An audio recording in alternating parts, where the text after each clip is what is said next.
Hey Dan, how are you? Welcome to the show. Thanks for having me, Eitan. Happy to be here. Yes, how are you? I'm doing great. I'm doing great. Really? Can't complain. Just How living the is life here in Vegas? Las Vegas. Vegas is Yeah, good. Springtime in Las Vegas. Very we're actually nice. between events, right? Like Amazon event and Shop Talk Yeah. next week. Yeah, I was at Prosper last week, which was in Vegas, and then I head to Shop Hmm. Talk next week, which is also in Vegas. So pretty lucky that I don't have to Yeah, travel. It's yeah, good for the travel budget, you know. Get to sleep in yeah. my own bed, see my kids. Oh, it's It's nice. You great. have more working. I don't know if it's good or bad, but you have more working hours than others in the industry these days, I guess. Yeah. Maybe. Yeah, maybe. How Just is less travel the time. exactly? How was Prosperous? I mean, how was the Amazon event last week? Amazon event was good. It was well trafficked. There was a lot of good content. It's always good to see kind of friends in the space, Yeah. and people that you've met online or seen on LinkedIn, and you see them in person for the first time, and you feel like you know that person, even though it's the first time you've ever you've actually met them in person. So you get a lot of that. But it was good. It was good. It was well trafficked. I was a little concerned it would be down, but it didn't appear to be down at all. It appeared to Uh-huh. be up, and a lot of good energy around the event. So it was good. Yes.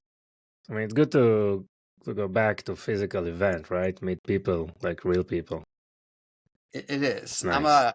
I'm a huge proponent of remote work for Hmm. certain business types, especially mine.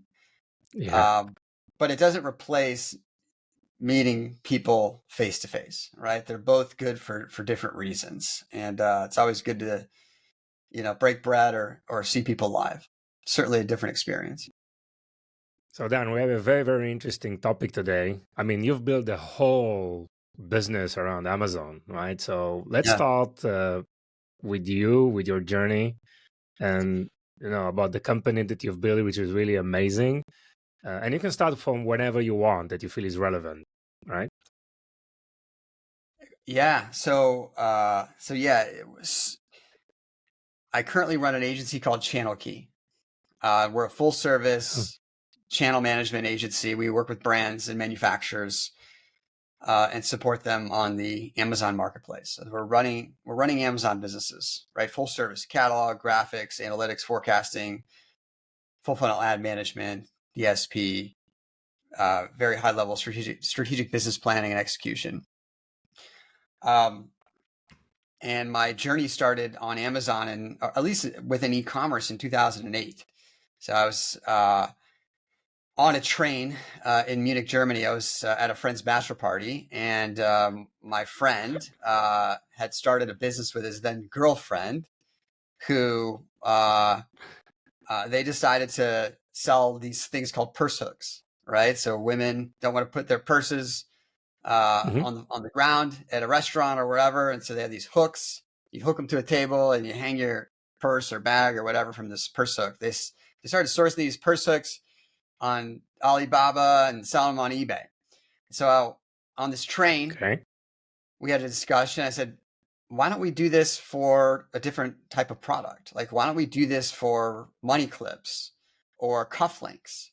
And the intention was Hmm. for it to be a side hustle, a side business. And for me, at least, was, hey, I want to learn how to sell stuff on the internet. That's cool. That's interesting. Let's figure it out. So that's what we did. And I was immediately talking to factories in China and sourcing boxes of different cufflinks and different types and shapes and sizes. And some perhaps maybe violated some trademarks along the way. But that's what we did, and started selling on eBay. So it was all private label, side hustle. I had a full-time job, right? So on my afternoons and evenings, I would go to the post office and I was packing up orders, taking photos of products, listing them, packing up orders, shipping orders out, right, in my spare Wow. time. Um, my partner moved to Las Vegas in 2009, 2010. Uh, he started attending trade shows, like category trade shows. So one of the Hmm. cool things about Vegas, we talked about this, is there's so many trade shows come through here. So you can go to the Yeah. pet show here, you can go to the the fashion show or Magic, which is a lot of, clothing, fashion, accessories, soft leather goods. So we started buying branded merchandise in 2009, 2010 from very well-known brands like Tommy Hilfiger or Kenneth Cole. And we go to those guys, these trade shows, and we would buy their products, and we started selling on Amazon as a reseller. And I don't think any of us knew how prolific Amazon would ultimately become. And at that point, it was very much the wild, wild west, right? There was no, the ad business was nascent. FBA was in its very early days. And, like pretty much anything went, right? So when we started doing that, the business exploded in a good way, right? So as a reseller in 2010 of branded merchandise, I mean, the business went crazy. I mean, we doubled every single year for 3-4 years in a row. And it was great. Hired a bunch of people, hired a bunch of buyers, expanded into different categories as a reseller. And that's exclusively on Amazon. Right? Yeah, it was pretty much, we spun up a bunch of micro websites along the way. Because you go into talk to these brands, and it was really interesting. So we'd walk into these trade show booths with an iPad. Right. And we'd be on our iPads, and the salespeople would want to show us their entire assortment. There's 50 different handbags.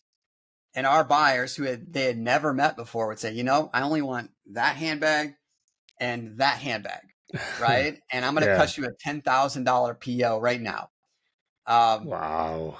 And they were like, who are you? Like, what are you doing? Right.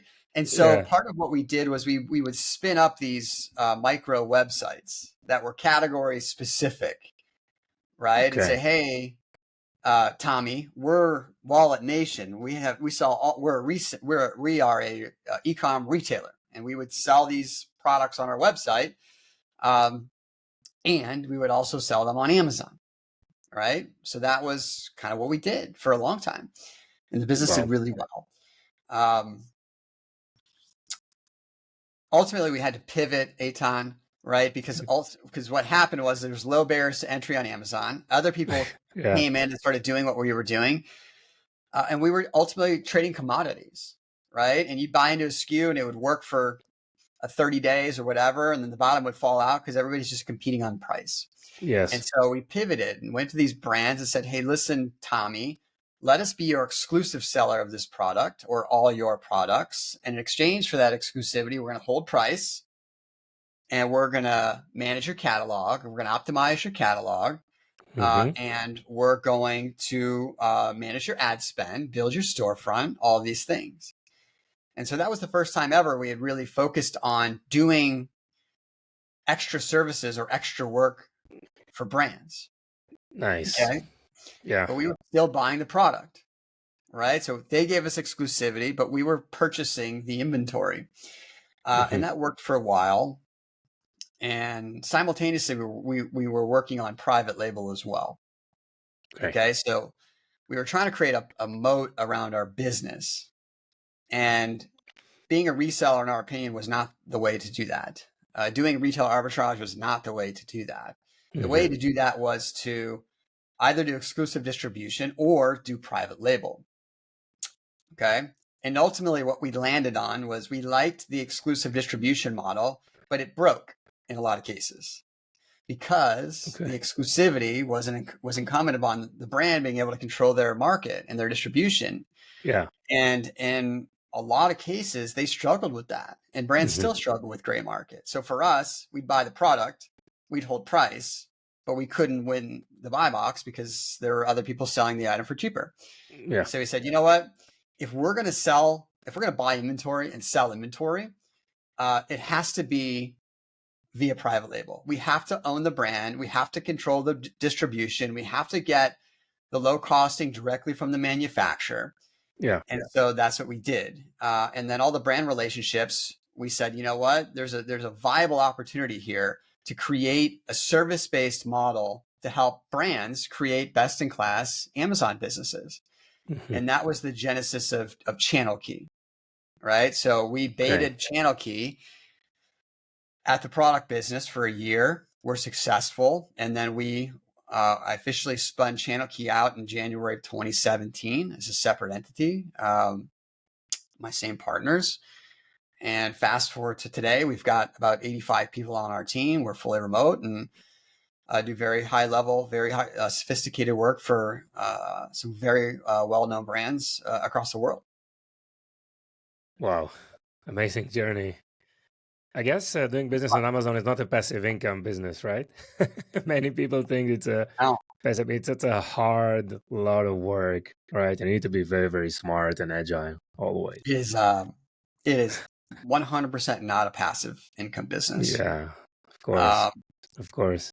and it requires capital, which I think a lot of people Yeah, don't understand, especially younger yeah, entrepreneurs want to sell a product because they can. And what's really cool about Amazon is they've basically democratized the ability to launch businesses and sell products on the yes, internet. It's amazing, but they've also removed barriers to entry. So there's a lot of, there's a lot of competition, and you have to buy inventory. So if you sell $100,000 worth of goods, amazing, but it doesn't mean you have $100,000. You've got to yeah. replan and refund your inventory, and access to capital becomes a really big pain point.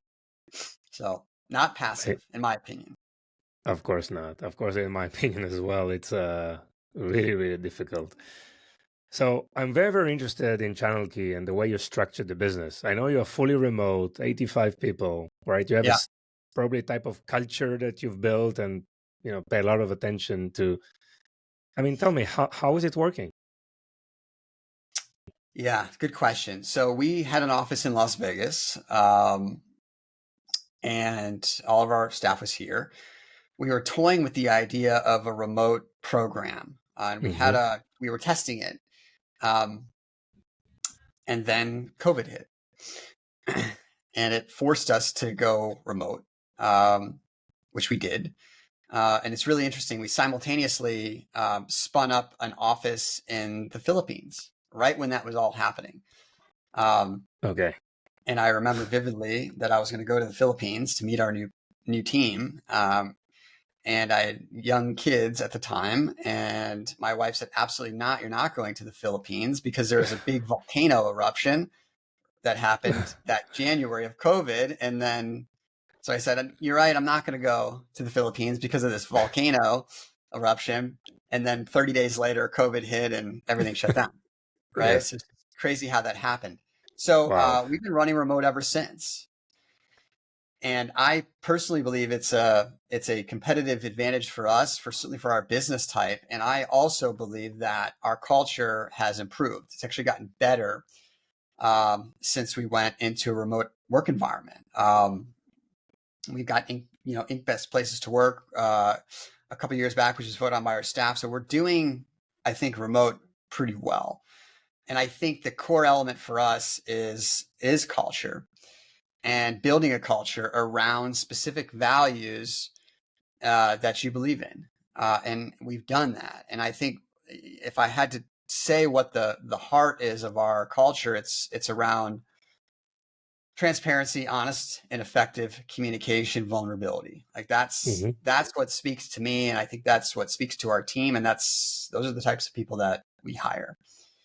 Um, and we create space for people to interact with each other, which I think is absolutely critical. Like recurring meetings where the team is able to connect in an informal way and communicate with each other. Um, we require all meetings internally and externally, we're on camera, right? Yeah. Because I want to see you. I want to see your nonverbal communication. I want to see if your child runs into your office. I want to see if your cat jumps on your desk, and I want to see what's in your background. Like, I feel like that's a very, very intimate environment. And I don't think people talk about that, right? It's one thing to Yeah. show up in an office and everybody has their uniform on and they're in their office, but it's another thing to actually be in people's homes and see what is going on in their home. That's intimate to me. And so we like for our team to be on camera because we want to see, right? I want to Yeah. see if you're having a good day or a bad day, and I just want to see, right? That's part of communicating. So for us, we've done it. It's hard, especially globally. It's hard, and it's Sure. fluid and it's dynamic, and there's good days and there's bad days, but it's always rooted in our values. Very, very nice. I mean, is it more fit to a certain type of generation, or is it more Gen Z team, or is it a mix? We have a mix. Yeah. I don't actually know what the average age is of our team, but it's probably somewhere between. It's probably upper 20s, younger 30s. Um, Yeah. so I don't know if that's. I don't know if that contributes right to our ability to execute or deliver the culture the way we do it or not. Um, Mhm. we hire the folks that we think are the best fit, right, from a technical perspective as well as a behavior and a culture perspective. Yes. Yes. In terms of the business, then, I understand that there are a lot of brands out there that are from the get go went directly to Amazon and build their entire business on Amazon, right? And Yeah, definitely we see now in the post pandemic era, we see a lot of brands where the majority of their business was on their own website and going multi channel, willing to sacrifice their margin to probably compete better or even generate more opportunities for more and more channels. I mean, how do you see the market in terms of your customer base or in terms of your potential that you see right there, right now, maybe for 2024? Is it yeah. mostly, I mean, existing companies? Do you see any new ventures that are launching on Amazon? Yeah, good question. So most of our clients play in the SMB and enterprise space, right? So they're existing brands Hmm. that are distributed outside of Amazon. Could be on their .com. It could be in brick and mortar. They might have a large Okay. wholesale business. That's mostly where we play. And I think that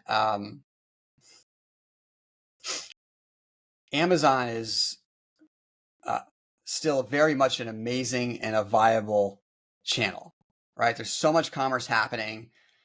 I think I just saw a stat recently. It's 40% of all e-commerce, 90% of all marketplace business in the U.S. Right? Yeah. It's massive, Yeah. and that's not going anywhere. Right? It's getting more complex. Their media business is getting more complex. It's getting more expensive to participate on the platform. Right? So I think there's Hmm. continual margin shrinkage for brands that operate on the Amazon platform, and that's if you're a seller or a vendor. To your point. So I think the opportunities right now for Amazon and the growth and movement is a lot of it's related to their media business and what's happening with DSP and what's happening with Prime Video and what's happening with streaming Hmm. TV. I think that's where a lot of the activity is, a lot of the action is right now. Um, and then from a channel perspective, um, we've always wanted Walmart.com to perform. Right? We've Yeah. always wanted it to be a viable alternative. And I think if there was a viable alternative to Amazon, it is Walmart. It has to be for a lot of different reasons. And I think they're making strides and they're progressing, and it's certainly moving in the right direction. Not nearly the opportunity today that we see with Amazon. Still, they're still behind. And then we're also seeing a lot of movement in TikTok and TikTok Shop, Yeah. specific to certain categories. And we're not experts in that field. We've got partners that do a lot of that work for clients if they need it. But health, beauty, fashion are good categories for TikTok Shop. Yes. Yes. I mean, TikTok Shop is very good for products, probably up to $100. Something that you can see real transformation within like 30 seconds, right? Mm-hmm. Cosmetics or some kind of a nice gadget that can trigger that impulse purchase. And Exactly. obviously, you've been to all this trend, right? You've been to the trend of, let's say, when Apple decided to stop with cookies, so we're in a cookieless world, right? And then said, okay, only Amazon has the first party data. Let's all go to Amazon. Now you see the TikTok hype, right? TikTok is want to steal Amazon business. How do you Yeah. see these, events that are happening? Yeah. I think that competition is good, right? I think Yeah. it's good. I think it's good for everybody. Okay. And I think Amazon is really well positioned because of their Prime base, okay, Yeah. because of the flywheel they've created, and because of the infrastructure they've created. Right? People still want convenience. They still want their products in the same day or in 2-day delivery. They still want to be able to return it. It's really very much a trusted brand, one of the most trusted brands. And so I think there's always going to be a lot of noise, and I think competition is great and it will be helpful to everybody.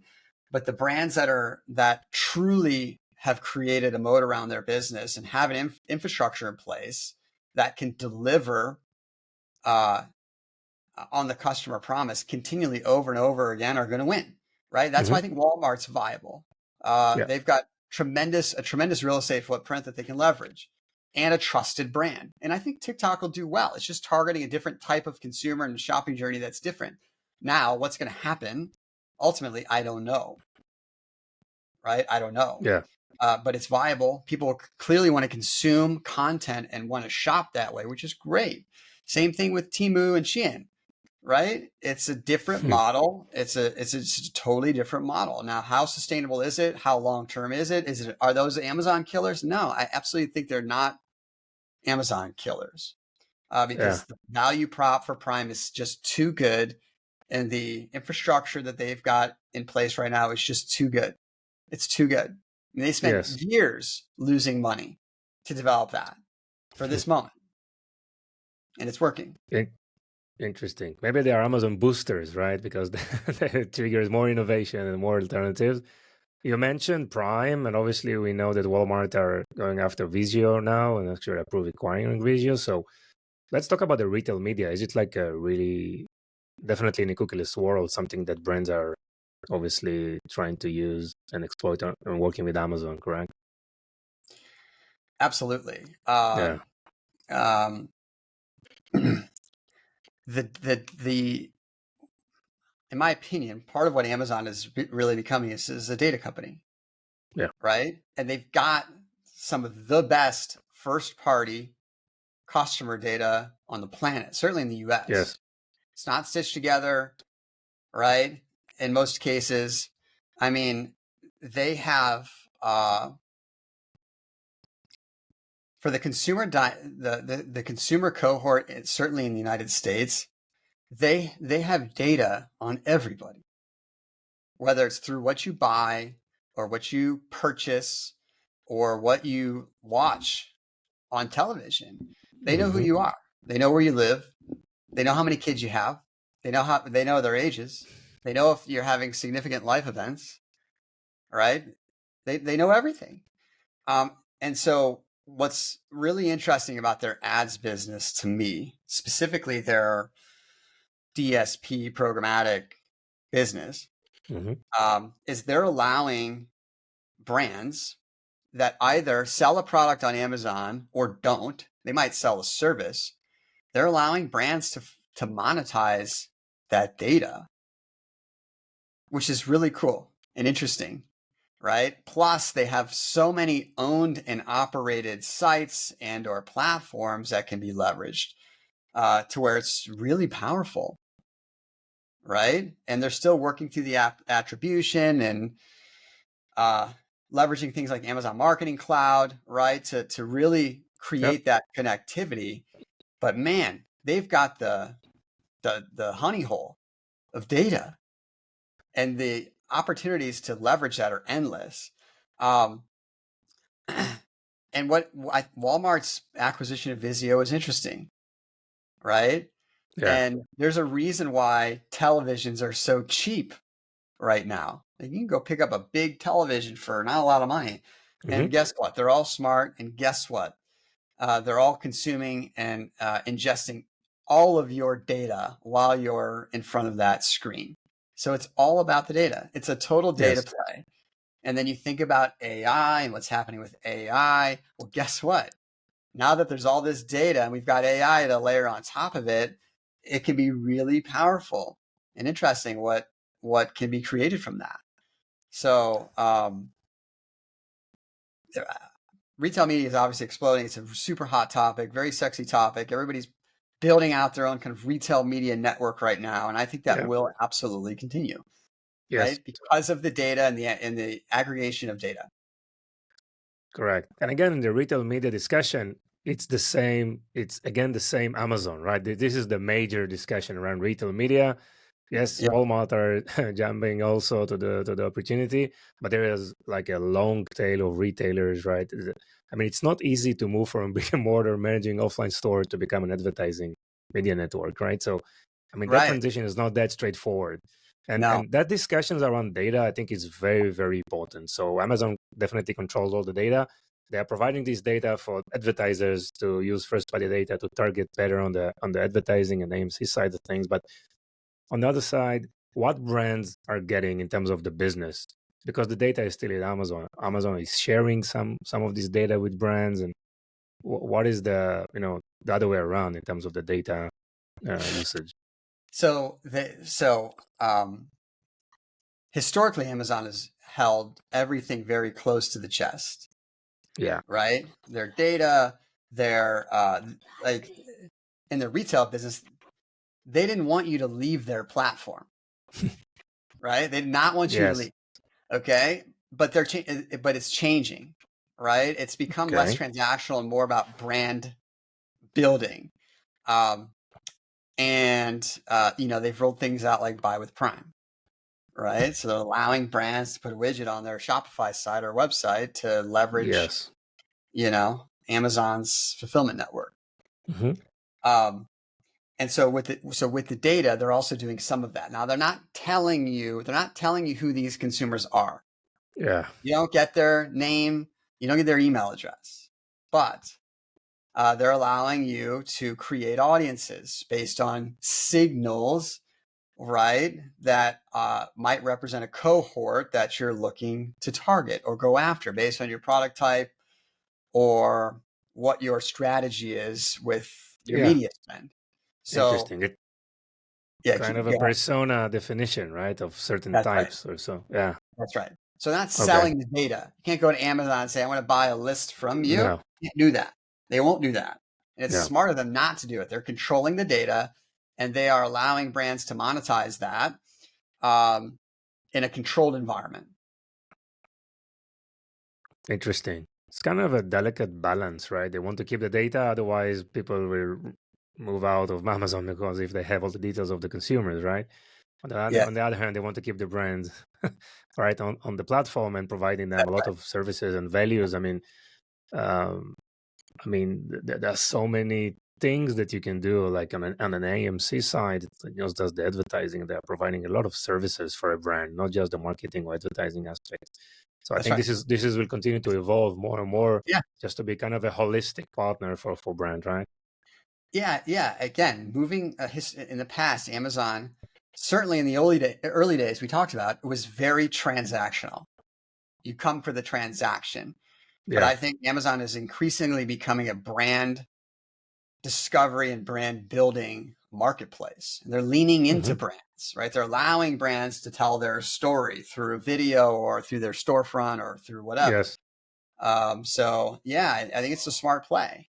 And if you allow those brands to access really good cohort data or persona data, it becomes even more compelling, right? And especially if that brand is having Yeah. a hard time with Meta or Google or whatever, well, there's a ton of traffic on Amazon. People are buying. It's not Yes. going anywhere. And if the attribution's better, then it becomes a really good option. Sure. Sure. And it's true that this type of, this level of data and knowledge and insights are not that easy to get, right? They need to be some kind of an expert on working with the Amazon tools, right? To get, and this is where channel key obviously comes Yeah. into place, right? Yeah. Yeah. Yeah. So we're a tech enabled agency and we use some of the Yeah. best tech that exists on the marketplace, right? That allows us API access, visibility, reporting, Hmm. all of these elements to access the data, but there's a lot of it. And so part of what you get when working with somebody like us is we know where to look and what to look for, right? And so we're not drowning in this Hmm. mass amount of just hard data. No, we know what to look for. specifically based on your Yeah, product type, your category, what your goals are, etc. sure. So it can be overwhelming. Yeah. I mean, if you look at let's say the Shopify ecosystem, right? It just probably killed so many agencies out there, right? When Shopify was launched and now with Shopify Yeah. Plus. And I mean, Shopify announced probably a few weeks ago in their quarterly call that they are supporting their agents, their agents, and they want to provide more tools to the agencies, and they see them as a strategic partners for the future. How's it on the Amazon side? I mean, what tools you are getting for Amazon? I mean, they are supporting you, providing you. I mean, they have like a joint vision together. I mean, Yeah. what's going on in the Amazon environment? Yeah. So in my world, Amazon, we were the Amazon on two fronts. Okay, one side is their retail business, and the other side is their ads business, and they're totally different, right? Uh-huh. Different teams, different office locations, right? So when we're interfacing with clients and working with clients, if they're sellers, mostly vendors, we're dealing with vendor managers and helping with vendor negotiations and doing all those sorts of things. Um, but most of the partnership is coming from the ads side of the business.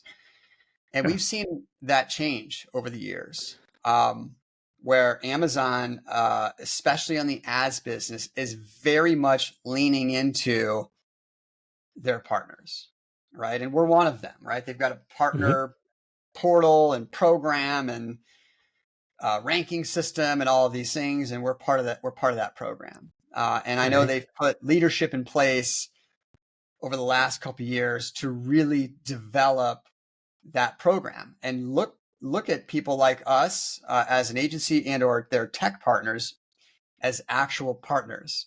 And so we have somebody to talk to. They get us access to various beta programs. They talk to us about what's coming down the pipeline. I was in New York in December last year for an upper funnel workshop, right? Where we're talking Hmm. about upper funnel. We're talking about non-endemic DSP, right? And it's very much a working session where they want feedback from their agency partners to help them to develop their either go-to-market strategy or the next piece of technology or whatever. So um, Amazon is looking at groups like us as partners, especially on the ads business right now. And it's Hmm. great because we are, and we're viewing them as partners as well. In the past, I don't want to say it was more adversarial, but it was like, we need help. And it's not always easy to get help. And it's hard on the retail side still, Okay. right? They're Yeah. still operating that way. But on the ad side, they're leaning into their partners. Interesting. By the way, there was just a new release of like eMarketer just released a report. What will happen if Trump will ban TikTok, right? And Yeah. like the two winners obviously are Amazon and Meta Group, right? They're going to grab Yeah. all that Yeah. money. So good times ahead for you. Let's see. In any of the scenarios, you're in good shape. So really great to What, hear that. Yeah, we're Yeah. fortunate at a time. I don't know what's going to happen with TikTok. I'd be really surprised if it got banned. Yeah. Uh, Yeah. and Interesting they did a report on it, right? I mean, it's just yeah, speculation at this stage. yeah. Well, I think they just like passed something in the House just passed about a TikTok ban. So Yeah. Yeah. Yeah. That's we'll another see. politics, I guess. Politics, too much politics involved. That's right. So what about brands? I mean, during the pandemic, we saw like crazy valuations, right? That Yeah, founders ask for obviously people are more realistic these days. I mean, do you still you see some exits event, or do you foresee them in the future? yeah. So the company I helped co-found, or the product business, we actually sold that business in the summer of 2021. Okay. All private label, larger business. And it was great. It's great for us. It's great timing. There's a Hmm. lot of activity at that time, right? Capital was pouring in, debt was pouring in, and everybody was aggregating these Amazon brands. Hmm. Um, and I think the idea was to create the next, Procter and Gamble or Holdco, right? And conceptually and on paper, I think that's a reasonable thesis.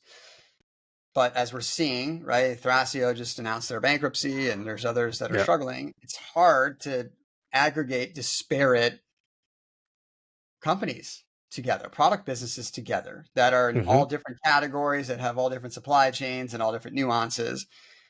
So the valuations have fallen off a cliff. And I don't know if that's going to change anytime soon, right? I don't foresee that changing on the product side of things. I think there's still a Yeah. lot of demand right now for tech and service, but the product side is struggling quite a bit. But Hmm. there are some winners that are doing well. Like I think those that focus on a specific category or niche or vertical are doing well. And I think there today is an opportunity, and we're already seeing this with some consolidation, an opportunity to swoop up perhaps some really good assets really cheap. Yes. But I think there was a lot of fervor for that year to 2 year span where everybody was gobbling up these brands and paying really good multiples, which is great for all these entrepreneurs. But I think that was a moment in time. And these aggregators realized how hard it is to run these Amazon brands. Amazon in and of Hmm. itself is very challenging to deal with. And then you throw in different competitor or competition profiles within certain categories and these nuanced supply chains, as well as post COVID, the costs to do business on Amazon skyrocketed, Yeah. right? And the demand didn't sustain. I think it's created this environment where these businesses became unprofitable. They finally got all the inventory in they were waiting for. Demand fell because the world opened back up a bit, and there's a tale of problems that whole dynamic created, which is Yes. opportunistic. You can be opportunistic in that environment. I think certain people are the ones that are executing well and that are well funded are doing great, and they'll continue to do great. But I don't think we'll go back and see that type of fervor environment again. Yeah. That Hey, was a moment in time. we have a short memory. I truly believe it will come back sometime, but I don't know exactly when. I don't know Yeah. either. Like I don't think Yeah. I still think it's very viable to build an Amazon business and an Amazon brand. I think that is very viable, and that's not Okay. going to go anywhere. Right. Sure. But to see the amount of deal flow and the multiples that were happening at that time, Hmm. I would be surprised. I hope it happens Yes. again. That'd be great, but I Yeah. would be surprised. It seems that everyone are going like back to the basics. They're like zooming into every piece of data or information they have, analyzing every SKU, every market, trying to make the strong stronger, eliminate a lot of non-profitable activities, right? And it's tough. I mean, it's people are realizing also the difference between cash flow and free cash flow. Obviously, you have a cash flow which is probably written in the books, but it's obviously invested in some kind of an inventory, right? So the amount of money that you left, after all this activity is probably on the lower side these days, and Yeah, demand it's something that needs to be evolved more. it's always about the fundamentals, time. Yeah, Always, and I think it's hard because there can be these moments and times where people are really excited, or the market's up, right? Um, or the inverse of that, where the market's down, or there's just a lot of bearish yeah, activity. And I think the key always is you have to stay in the middle, stay somewhere in the middle, and focus on operating, um, operating well, and operating yeah, in a way that's focused on the fundamentals. That's exactly. always I mean, you have to revert back to that. yeah, and definitely we're in an environment where the expectation is to perform well, grow, but grow with profitability, right? So that's more That's right. operational focus type of activities. Yeah. Definitely, it's different than things that we saw during the pandemic when everything almost worked, right? Without any too much Yeah. spending time on analyzing how it works, but it worked. So yeah, Yeah. different It was times. so crazy, right? There's so much uncertainty in that period of time, Yeah. right? Nobody knew what was going to happen. I mean, there was a moment we thought we were going to go out of business Wow. because Yeah. we didn't know. What Yes. is Are we going to be able to operate? Are we going to be able to Yeah. sell? Like, what's going to happen? It turned out to be okay, Yeah. right? But you just don't know. Sure. You don't know. Yes. Yes. Amazing, Dan. Anything else that we've missed that you want to add? Anything else? I don't know, Eitan. I don't have any burning topics for you. Good. Good. So now we're moving to the personal part of the episode. Okay. And Okay. I would love you to share, things that you are proud of in your career, Yeah. and maybe some of the major lessons you can share with us. Yeah. Let's see. What am I proud of from my career? A couple things. One is I made a pretty big transition into e-commerce. I graduated from university and had a really nice job and built a really nice business in the medical and healthcare industry. Wow. And I was living in Ohio, and then decided after building a really nice business for myself to give it away, and completely change my life.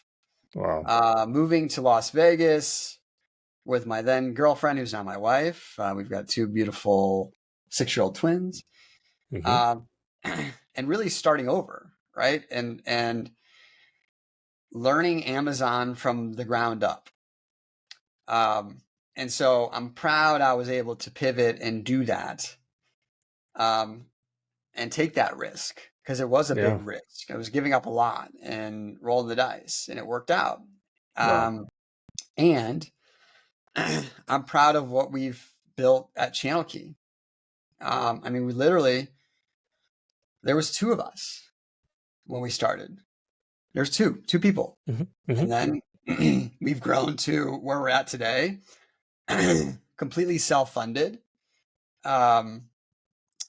We've just closed a second acquisition.